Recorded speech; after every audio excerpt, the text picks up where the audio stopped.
I've covered hundreds of disturbing manga on my channel, and this one stood out to me for not just being completely messed up, but absolutely insane. Human harvesting, alien overlords, regeneration, mad scientists, Frankenstein superhumans, evil corporations, blood and guts, betrayal, chimeras, more blood and guts, friendship, and McDonald's chicken nugget pink sauce. This is Starving Anonymous. Hello friends, this is Grief speaking. I think ultimately what made this manga stick in my mind is that it somehow managed to up the shock value on a consistent basis. Every time you think you've said your last what the f***, the next chapter hits you with another big reveal or disturbing event. I thought about just highlighting some of the more gruesome and absurd moments from this one in my 10 most disturbing manga video, but I felt that it deserved its own video as there was just too much to say about it. So let's take an in-depth look as I guide you through this disturbing manga. This is Starving Anonymous Explained.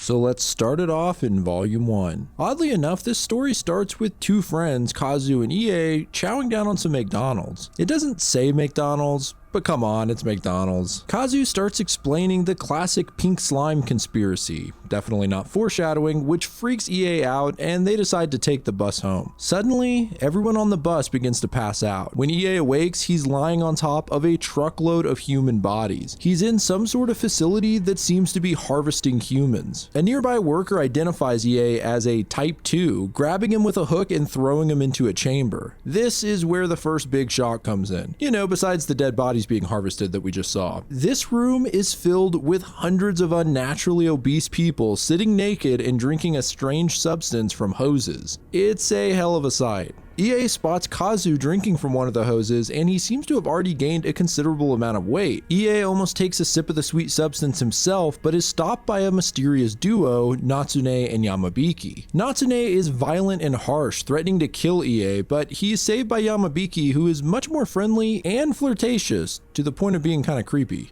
But we'll get more on that later. For now, we have no idea who these two are, but they plan on breaking out and might be EA's best bet on escaping as well. They explain that anyone who drinks the liquid loses their minds and can do nothing but continue to drink it. Then we're hit with yet another what the hell moment when a massive insect-like creature suddenly enters the room and begins devouring the overweight people. The trio are forced to pretend to be sucking on their hoses in the hopes that the monster will avoid them for a larger meal, and it works. Once the creature has had its fill and retreats, a cleanup crew enters and are taken out by Natsume and Yamabiki, who take their clothes, and yeah, Yamabiki's being weird again. I mean, who says stuff like that? As the two head out, we see how unempathetic they are when they tell EA he's useless to them, urging him to stay and just drink the liquid. However, EA proves his worth as he draws a detailed map of the facility in the dirt. Yeah, apparently he has a photographic memory and can remember in great detail anything he's seen. With this skill revealed, the two decide he's useful after all, and they leave the chamber. EA can't leave his friend behind, however, and grabs Kazu as well, who's now basically an oversized toddler. Okay, so we're moving into chapter 3, and let me warn you, it takes a big leap forward as far as disturbing content here. This is where we see the truly twisted stuff this manga is all about. The crew find themselves in a hall filled with prison cells. Disguised as workers escorting EA and Kazu, they get some more information from some other employees. These cells are filled with women who are quite literally begging for it. These are called reproducers, women who are pumped full of drugs and aphrodisiacs, making them overwhelmed with the urge to breed as well as lose their minds. It's clear that whatever this place is, it has access to some crazy advances in science and medicine, as the women are able to have multiple babies in quick succession. They explain that one unfortunate woman is only 18 and has had 20 babies already. They then imply she's used up and will be disposed of soon. So how do the women get pregnant, you ask? They bring in male prisoners and inject them with a similar drug that alters their mind and body to only want to reproduce. They'll think of nothing else and will literally have sex with the nearest living thing until they die. And now the picture is becoming more clear. This is a breeding facility for humans to be fed to these creatures. But why? After getting this info, Yamabiki takes one of the syringes with the breeding drug, injects it into one of the workers, and then throws both of them into a cell. Like I said, whoever's injected with this drug will only want one thing until he's dead. And right now, his coworker is the only one within reach. So obviously this is a pretty brutal and disturbing scene. I know these guys are compliant in the mass killing of humans, but damn, Yamabiki has a twisted mind for that one. Natsume is fine with it as well, and he drops this chilling line as he walks away. Somehow this scene just keeps getting more messed up. The gang begins to smell something horrible as one of the reproducing women comes walking out of her cell, holding her own dead baby that's covered in flies. Well, I guess we figured out what smells. As disturbing as this sequence is, it's also just plain tragic. The delusional woman, seemingly recalling memories from her past, asks Natsume if he's excited that the baby is born and says that it looks just like him, acting as if he's the father. And in a strange turn of events, Natsume smiles and says, "Thank you, you did a good job giving birth to our child." He then kisses her and mercy kills her before praying over her dead body. Okay, so maybe he's not so cold-blooded after all. I mean, who the hell is this guy? Next, they discover a massive room full of giant pods, or cocoons. The characters hide as a crew comes in, seemingly to check the status of these pods, but when one of them makes a loud noise, a creature emerges from the pod and just starts ripping these guys apart. In fact, one of the most disturbing kills in this manga to me is this guy getting his skin torn off. My god. Next, the monster turns its sights on Ie and the rest, and they're almost killed, but end up being saved by this guy. And that leads us into volume 2. This man is Ogura, or Ogachan. He's been secretly living in the vents of the facility for who knows how long, and although he's managed to survive, he's lost a few marbles along the way. He carries around a crudely drawn picture of a woman that he calls his girlfriend and sometimes speaks as her. Ogachan then tells the story of how he ended up here in the first place, explaining that he was originally an investigative journalist trying to get the scoop on what was going on inside this facility, which is known on the outside as the Cradle. He got a job at the Cradle as cover and found right off the bat that something was fishy, as the hiring process involves weird stage performances to convince people the job is great. Eventually he gets to the actual work and realizes exactly what the job entailed, mainly chopping up human bodies and cleaning up after the feasting creatures. So Agu-chan ran away and hid in the vents, staying here for years. He also drops another truth bomb that blows this whole story wide open. While roaming the vents,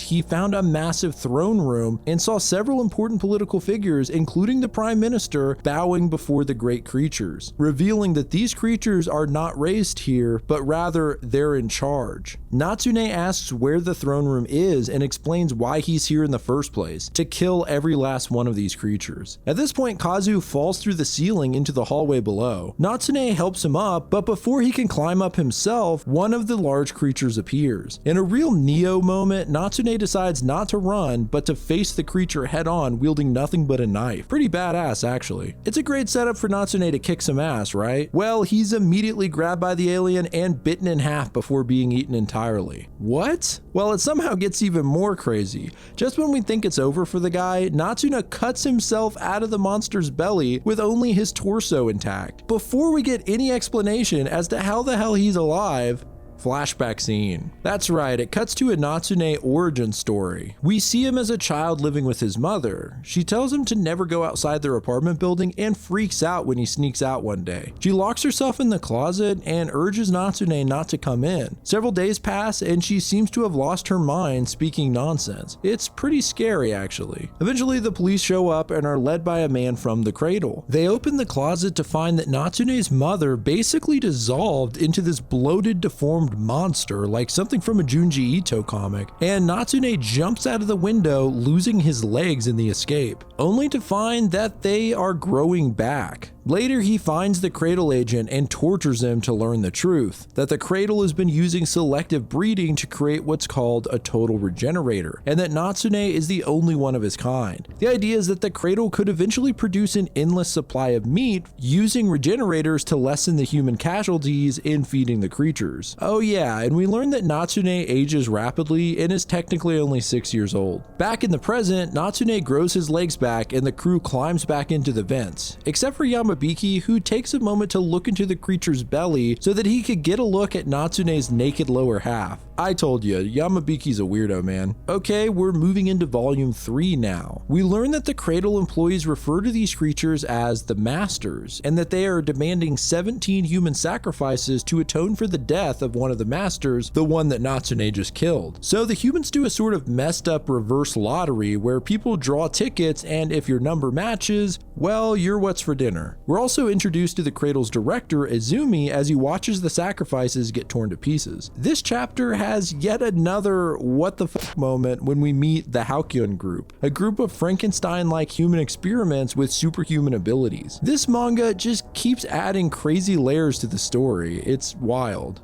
Anyway, their leader and creator, Kiryu, shows off some of his grotesque specimens and their abilities, as well as the fact that they will obey his every command, including taking themselves out. This is displayed in a pretty graphic panel where Kiryu orders a specimen with super strength to crush his own head. Damn. So the director orders Kiryu to dispatch his monsters to hunt down Natsume and the other intruders. There's a pretty unintentionally funny panel here where the director says, "If it helps me kill those 4, there's nothing I won't do. I'd gladly eat the devil's shit." Okay, bro, no one asked. Meanwhile, EA and the gang are about to break one of the oldest rules in the book, never split the party. Natsune and Yamabiki continue on to find the throne room to kill more of the creatures, while EA, Kazu, and Agu-chan try to escape. Before they part ways, Natsune asks EA, "What do you say when leaving a friend?" EA replies, "See you later, I guess?" And Natsune tells him, "See you later," with a smile, implying he sees EA as a friend now, which is a long way from trying to kill him at the beginning of this thing. From here, we follow EA's group for a while as they try to get out. They pass by the breeders again, and we see now that they have hundreds of them, along with some more unsettling sights. They pass by a cell containing some pretty normal looking guys who spot them and beg them to be let out. It's pretty clear these guys are assholes from the start, and it turns out that they're ex-employees. They took one of the kidnapped women in order to use her for themselves, if you know what I mean, and were caught and imprisoned. A weird side note here, they mentioned the girl they took was Megumi Shino and claimed she was an adult actress. I thought it was weird that they used such a specific name, so I checked it out, and according to IMDb, there was in fact an adult film star named Megumi Shino. Kind of bizarre for the author to use a real person like that, especially to write her into such a horrible position. But I digress. As the bigger group climbs through the vents, Kazu starts to see strange eyes floating in the dark, but his current mental capacity makes it hard for him to explain what he's seeing. He didn't imagine it though. While one of the ex-employees stops to relieve himself, he gets his face bitten off by a semi-invisible figure, one of Kiryu's experiments. I have to say, this is one of the most gnarly kills to me. The detail of the dude's ripped off face is absolutely disgusting. Another one of the guys is attacked now by a different specimen, and this one is definitely the most frightening of the bunch, with elongated limbs and a really messed up face. I mean, seriously, this guy's nightmare fuel. The invisible dude shows up again and kills the last of the assholes, good riddance, and now the original OG crew runs like hell. A quick-thinking EA tries to shock the Invisidude, and it almost works, but in the end they get overwhelmed and it cuts to black. In Volume 4, we find that EA and company haven't been killed, but captured in Kiryu's lab. This is where we learn much more about the Masters. We learn that they're actually an advanced alien race that came from another planet and found abundant resources on Earth. Kiryu implies that global warming is actually caused by the aliens. They're so technologically involved that they can control the environment and that we are subservient to the creatures because they can easily annihilate the species. A little goofy, but there's actually much more to it than that we'll get to later. Kiryu goes on to explain that he plans on combining the 3 prisoners into a single specimen with 6 arms. Okay, Dr. Hyder. There's actually a really disturbing sequence here where Kiryu tells the other specimens to cheer them on, and they all start yelling, "Hang in there and it'll all be over soon," showing that they do have some sympathy. Before the surgeon can get to work, who should appear and save the day but Natsune and Yamabiki, of course. Kiryu orders the specimens to attack, starting with this Hulk-looking motherfucker, and Natsune cuts his nuts off. Yeah, Natsune doesn't play around, I guess. Well, he starts hacking and slashing these dudes, but unfortunately his knife breaks and he gets overwhelmed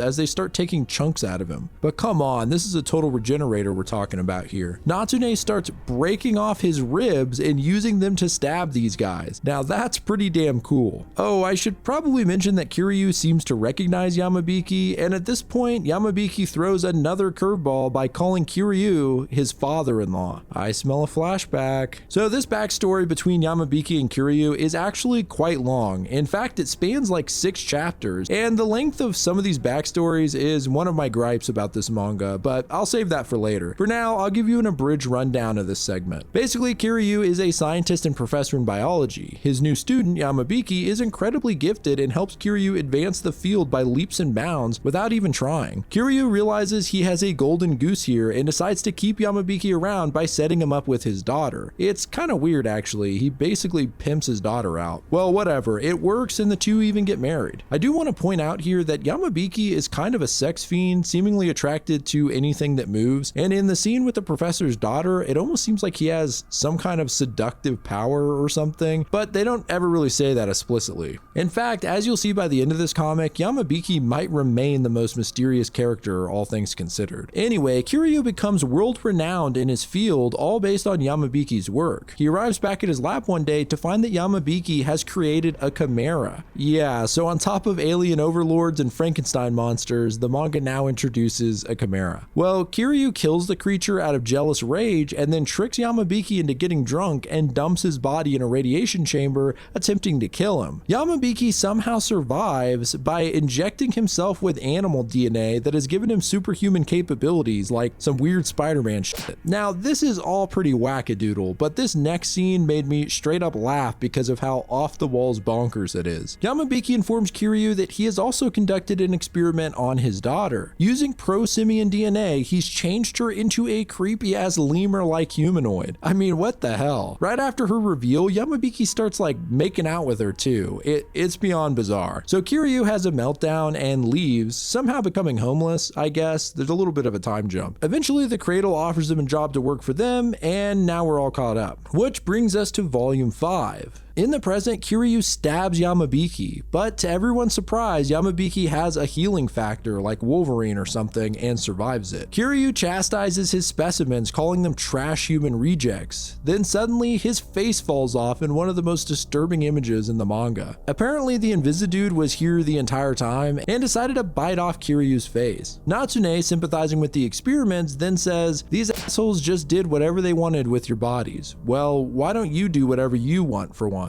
At this, the specimens surround Kiryu and tear him to pieces. Possibly thankful for freeing them, the experiments just leave Natsume alone after this and walk out of the lab. At this point, the director begins speaking over the intercom, saying there's a fire and to evacuate the facility, while also asking to report to the director's office if anyone has seen Saruri Yamazaki, which is the name of Natsune's mother. The group, led by a raged out Natsume, finds the director's office and opens the door to find a shotgun in their faces. The director had used the mother's name to lure Natsume here. He shoots Natsume in the face and then quickly cuts his head off, keeping him from regenerating and killing him for good. A pretty shocking moment, and somehow not half as crazy as what happens next. The director explains that he has used an electromagnetic pulse to kill all electricity in the building, trapping the aliens underground so that they'll starve to death. So wait, is the director a good guy now?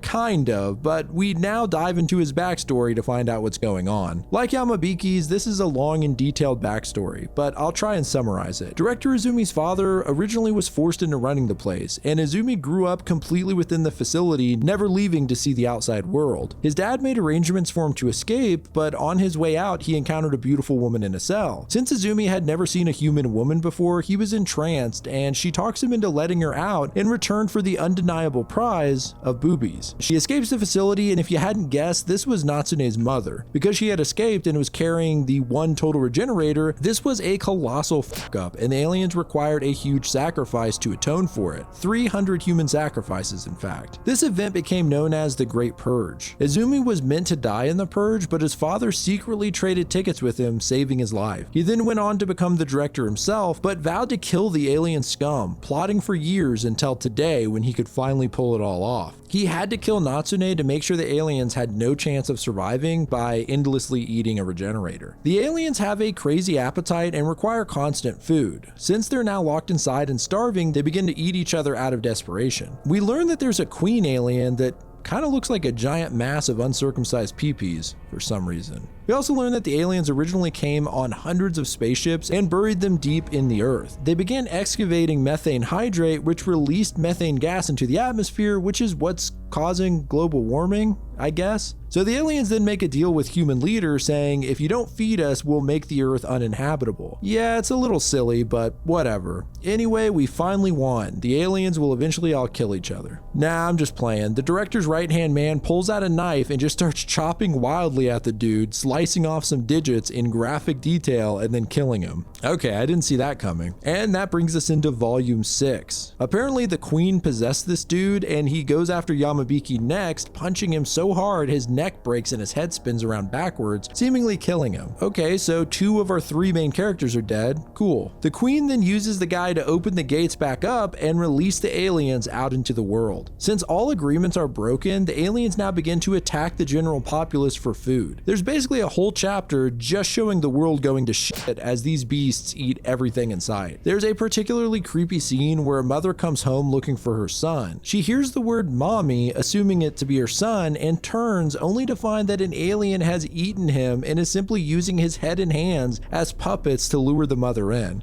I mean, what the hell am I reading here? I really can't say I expected it to go so bad. The military start trying to fight these things, and there's a really weird scene where the prime minister is talking to like an anime Donald Trump on the phone, which just made me laugh because I wasn't expecting it. At this point, the dude possessed by the queen starts sprouting little wieners all over his face for some reason and starts explaining even more about the aliens' origins. At this point, I just left any expectation at the door, and I'm just going along for the ride to see what else this comic can throw at me. Originally, the aliens inhabited a planet not unlike Earth and evolved to the point of having a technologically advanced utopia. The creatures here were humanoid with large wings and vast intellect. However, with great intellect came great hunger. The creatures began to starve and eat everything in their path until they destroyed all of their resources. Their last chance was to search the stars for another planet with a source of food. This next part is just some straight up space odyssey kind of shit. So first they sent out these single alien probe ships to search for planets, and this one finds Earth and sees apes, which are savage and greedy, so they decide to foster their evolution by advancing them into humans. This whole sequence is just so crazy. I never would have guessed that we'd get to anything like this back in chapter 1. So the alien sends word out that he found a habitable planet and basically just has to die alone here because the rest of the homies aren't going to show up for thousands of years. The queen explains that because of the limitations of the massive ship they took to Earth, the species was forced to change their biology, which is why they adopted this insect-like form. While the queen continues its dramatic speech about biting the hand that feeds you, the thought-to-be-dead Yamabiki comes casually strolling in, asking if they could pause the conversation for a sec. That's right, he's back from the dead somehow, and the next few panels are near the top of the what the fuck meter, as Natsume crawls out of Yamabiki's back in a truly grotesque fashion. Yamabiki just says, "It's simple really, I injected some of his brain tissue into my body." Okay, sure, yeah, that explains it. Natsume plans on heading down to try and kill the queen, but Yamabiki stops him and asks, "What if I told you as long as you could withstand what feels like an eternity of pain, you could exterminate each and every one of those things?" He whispers this secret solution to Yamabiki, who agrees, and then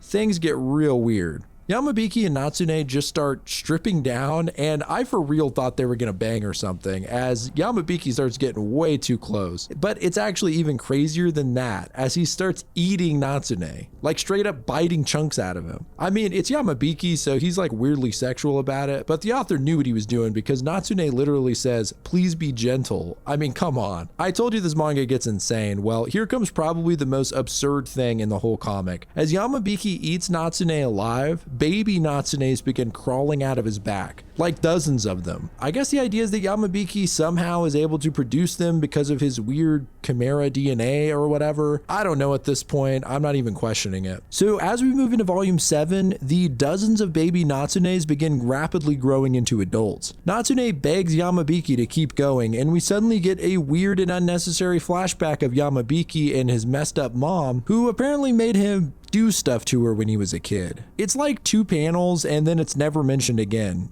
Like what the hell was that? Anyway, he bites off Natsune's lips, which looks absolutely horrifying, I'm not gonna lie. At this point, Yamabiki's entire body begins turning into baby Natsunes. He eventually completely disappears. I like to think that someone randomly skipped ahead to this point in the video and is just like, what the actual hell is going on? Yeah, but who am I kidding? I'm thinking that, and I just read the entire thing. So the adult Natsunes are running down to the underground, sacrificing themselves to be eaten, and the queen now cries out to all of its kind, telling them that the regenerator is here, recalling them all to the cradle, hoping to save the species from extinction. With the remaining aliens outside beginning to eat each other again, and the rest endlessly devouring Natsune in the facility, Aguchi Agu-chan states that they must close the monsters inside with Natsume to end all of this, but it would mean Natsume being torn apart over and over again for all of eternity. Now that's metal, man. EA is reluctant to lock him in until he sees him on the monitor shouting, "Close the door." So EA locks him in the chamber, and after that, Natsume mouths the words, "See you later, friend." I have to say, despite all the absolute absurdity, this moment does get you. So now, Agu-chan, Kazu, and EA leave the facility where they must walk over miles of dead aliens to try and make it back to the city. EA breaks down at the guilt of locking Natsume in an eternity of death. Kazu picks him up and with his cognitive ability returning says, "It's over. Let's go home, EA." We then have a 3-year time jump. We learn that during the alien attack, over 40% of the population was killed off. EA and Kazu quit high school and are now roommates as both of their families were killed in the attacks. Kazu is mostly back to his regular self, and EA works ironically in waste disposal, helping to clean up the leftover human and alien bodies left after the event. Agu-chan wrote a tell-all story of the cradle and became a famous journalist and author. One day while cleaning up corpses, EA, riddled with guilt, asks himself the question of what if he were to open the doors to try and save Natsume. He travels to the desert where the lab once existed and starts digging in vain to find the chamber, but he eventually collapses. He swears he sees Natsume standing over him before he passes out. When he awakes, he finds Natsume is helping him to walk. He explains that he eventually did kill all of the aliens. Yamabiki reappears as well. I guess he was somehow hiding in Natsume's cells or something. Whatever. Suddenly, EA awakes, having been found by Kazu. He wonders if his encounter with Natsume and Yamabiki was a dream, but etched into the bench he's sitting on are the words, "See you later." Now, having made peace, EA and Kazu hop on a bus back home. And that, my friends, is Starving Anonymous.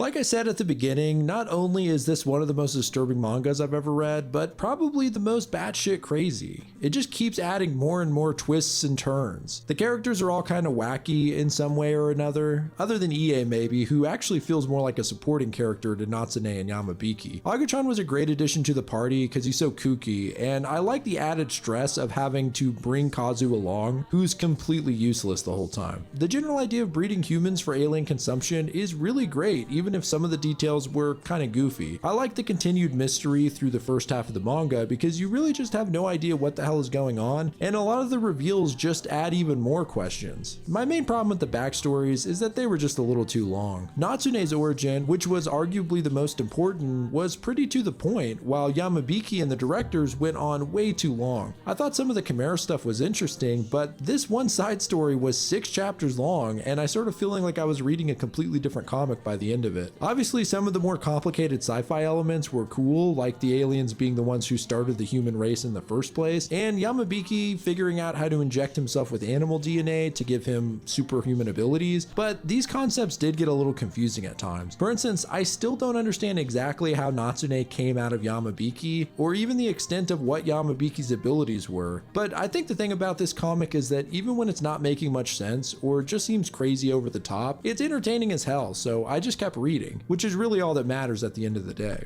Thanks for watching this deep dive. I usually do videos where I cover a ton of different media in one list, so going through a single comic like this was a lot of fun. If you want to see more singular manga breakdowns like this, let me know, and throw in a few manga suggestions while you're at it. Shout out to my patrons, Naomi Romero, Soma, Krusty the Crab, One Group, Laz Wishgender, Hunter Piva, Heather M, Creepypasta Cube, A Slightly Bigger Ant, Ricky Shadow, Sean Cohey, Matt Rozak, Steamboat Millie, The Beast Llama, Holy Ears, Nat 007, Andrew Valencia, Ursa, and Michelle Bracey. You guys are awesome. Thank you so much for supporting the channel. If you want a shout out like that at the end of every video, as well as bonus content, consider becoming a patron. The link is below. But I appreciate you guys watching at all, so thank you. This is Grief speaking. Goodbye, friends.